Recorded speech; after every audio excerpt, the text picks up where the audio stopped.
Hi అండి, welcome to my channel. ఈరోజు చేయబోయే రెసిపీ కోడి కూర వేపుడు. దీంట్లో ఏమేమి వేస్తానో ఎలా చేయాలో చూద్దాం రండి.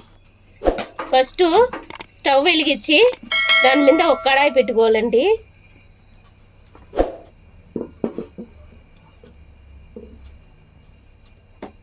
కడాయి వేడెక్కిన తర్వాత 1/4 కిలో నూనె పోసుకోవాలండి. నూనె వేడెక్కిన తర్వాత 1 స్పూను జీలకర్ర వేసుకోవాలండి. జీలకర్ర తర్వాత పచ్చిమిరపకాయలు 3 పచ్చిమిరపకాయలు తీసుకొని తరిగి పెట్టుకున్నానండి, అది వేసేసుకున్నా.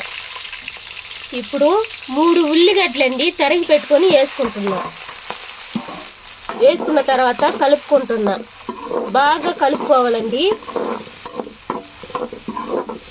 ఉల్లిగడ్డలు మీడియం కలర్ వచ్చే వరకు ఎంపుకోవాలండి. మీడియం కలర్ వచ్చినాక 2 స్పూన్లు అల్లం వెల్లుల్లి పేస్ట్ వేసుకోవాలండి.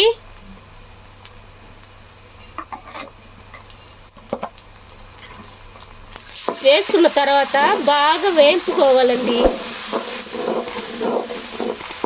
పచ్చి వాసన పోయేంత వరకు వేంపాలండి.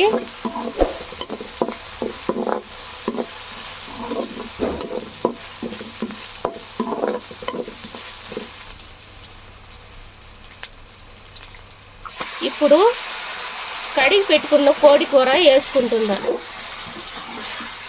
వేసుకొని బాగా కలుపుకోవాలండి.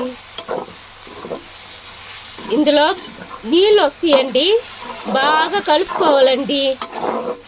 ఆ నీళ్ళు ఇనికే వరకు బాగా కలుపుకోవాలండి. ఇప్పుడు 2 స్పూన్లు ఉప్పు వేసుకుందామండి. వెంటనే 2 స్పూన్లు పసుపు వేసుకుందామండి.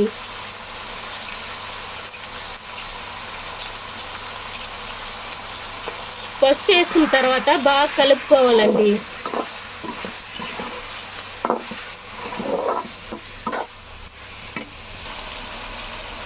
తర్వాత వెంటనే కాశ్మీర్ చిల్లీ పౌడరు 1.5 స్పూన్ వేసుకుందామండి.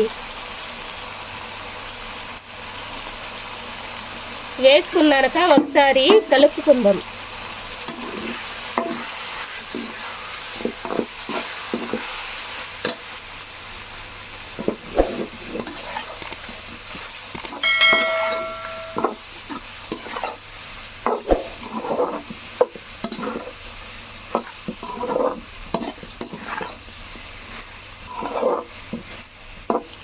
తర్వాత 2 రెబ్బలు కరివేపాకు వేసుకుందామండి.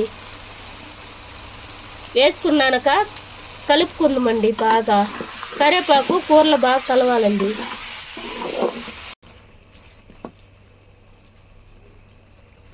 ఇప్పుడు మూత పెట్టుకొని 10 నిమిషాలు సిమ్లో పెట్టి మగ్గనిద్దామండి.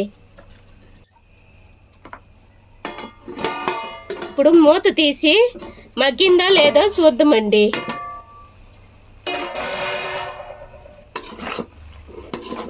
బాగా మగ్గిందండి. మనం అనుకున్నట్టే బాగా మగ్గిందండి. 10 నిమిషాలు బాగా మగ్గిపోయింది.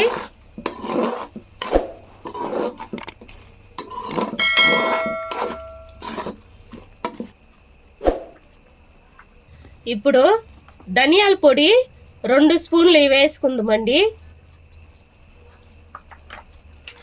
తర్వాత గరం మసాలా 2 స్పూన్లు వేసుకోవాలండి.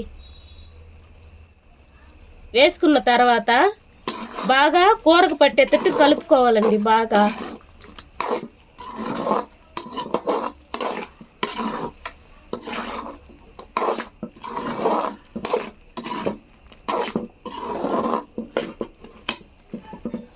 ఈ చికెన్ వేపుడు బ్యాచిలర్కి బాగా సూట్ అవద్దండి.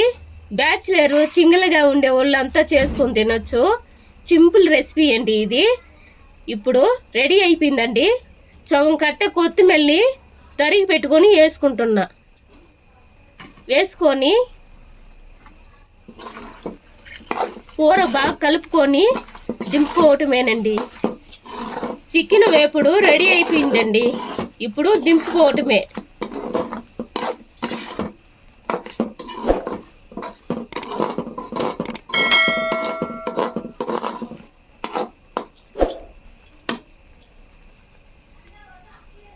చూడండి బాగుందండి, జ్యూసీగా ఎట్టిందో చూడండి, బాగా కలర్ఫుల్గా ఉంది.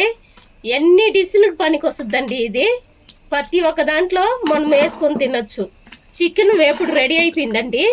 ఈ వీడియో మీకు నచ్చితే లైక్ చేయండి. మీరు ఒకసారి ఇంట్లో ట్రై చేసి ఎలా ఉందో నాకు కమెంట్స్లో చెప్పండి. సరే ఉంటారండి, నెక్స్ట్ వీడియోలో కలుద్దాం.